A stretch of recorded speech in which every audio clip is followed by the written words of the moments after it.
It's a rainy day at the Crystal Coast, but Jason Abraham, the Shadow Teacher 33, he's showing up and he's making a video for you anyway, because that's what I do. I keep my promises and I follow through, and that's how we build self-respect, which is going to factor into the theme of today's video. The Hermetic wisdom talks about the law of gender.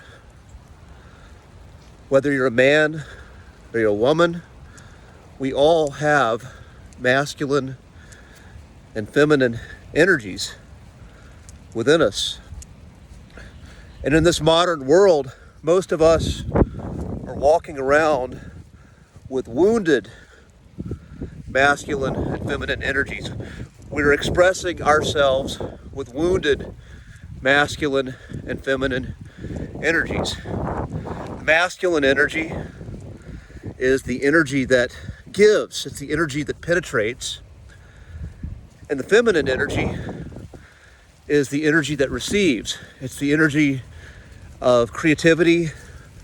It is the energy of intuition. It's the energy where all is birthed from. And when our feminine energy is wounded, our intuition is something we can't access. Our genuine creativity is something that we can't access. So our masculine energy is being wasted. It's always giving and efforting into areas that don't fully give us back what we want, but in fact bring us suffering, bring us pain, because we're leaking energy and we're not able to give our feminine energy within us what it needs to be fully nourished, so we can express and feel our full intuitive and creative power. So how do we interrupt this? Because the whole world is designed for us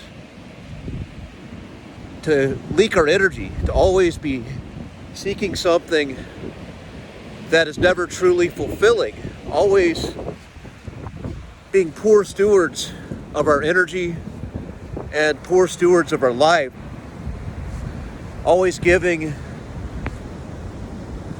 to causes that don't fully make us feel whole or worthy, giving to relationships that are toxic, relationships that we believe are true love, but are really just nothing more than trauma bonds and us trying to fix someone who reminds us of that parent who didn't give us the love that we needed as children, giving energy to things we just flat out don't care about, and then reaching for social media, reaching for Hollywood entertainment, reaching for fast food, reaching for junk to give us a little dopamine hit so we feel better. We can just go back and do the same bullshit over and over again.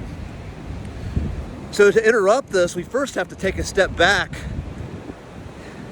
and see what's happening. And a lot of times, unfortunately, this takes a breakdown in our lives. It takes a breakdown in our identity of who we thought we were, who we thought we should be. A breakdown so extreme that we just have to hit pause and say, who am I and what am I really? Why is this life I've been giving to, why has it failed me? Why has it brought so much pain to me that I can't reconcile?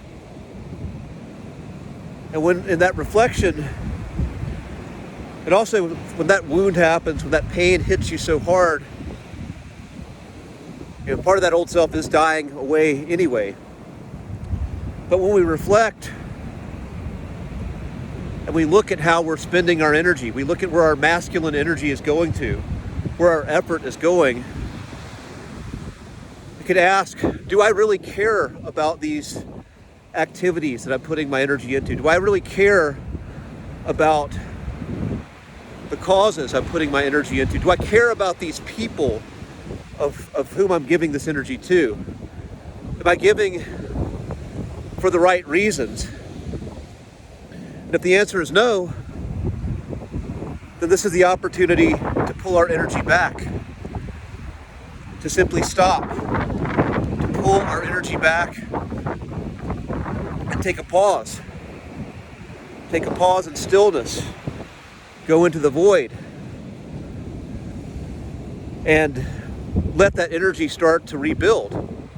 Because then when we stop pouring our masculine energy into the wrong things, things that are causing us more pain and wounding and suffering, to simply pull back, that allows our feminine energy to rebuild. Because it's in the stillness then we're able to connect with our soul again. It's in the stillness we're actually able to connect to our intuition again. Our higher self, God, the real voice of God, not the voice that you think is God from dogmatic interpretations of God. That's just a projection, again, of some parent figure. But the real God, the God that's in you, the God that's in everything, when you're in that stillness and your energy is starting to come back to you, then your intuitive powers and faculties start to come back. Creative powers and faculty start to come back. And from this genuine spot of creativity, you'll find something real. You'll find who you are again. This next version of you, which is closer to who you were meant to be, that highest expression of you. And you can start moving that masculine energy intentionally with what your intuition guides you to from this new space. And when it's done in alignment, that's what this is all about. This is about realigning. Most of us are living out of alignment. We're just doing, we're wandering around mindlessly doing from these misaligned places that are just causing more wounds and leakage of energy. When you're aligned, your energy becomes intentional. And with that intent, you can pour it into the right mission. You pour it into activities that feed your soul. You pour it into people who feed your soul, who are your soul tribe, your real soulmates, not your trauma bonds, but your real soulmates. You can see them now. You're seeing them with a clear lens. And then your feminine energy continues to be nourished because the masculine energy is no longer leaking. It's no longer giving to these spaces that are cracked. And it's not leaking anymore. It comes back and it gives back. And then you give your gift to life. You actually make the imprint on life that you were called to do because you're using your energy wisely. And it's not easy because the whole Rockefeller system is designed to keep you leaking, keep you a slave. That's why I come to the beach. Whether it's stormy, whether it's clear, this is a place I come to where I can restore. This is one of the things I know. That's the other thing, is when you start to know what restores and rebuilds that feminine energy, you make that time for it. It becomes sacred time that you don't give away for nothing. It's yours. And this is one of the things I do for me. Ocean, sand, sunshine when it's here. But either way, it's always a beautiful day for me at the beach. With that being said, I'm going to end this transmission. I'm Jason Abraham, the Shadow Teacher 33. Be well.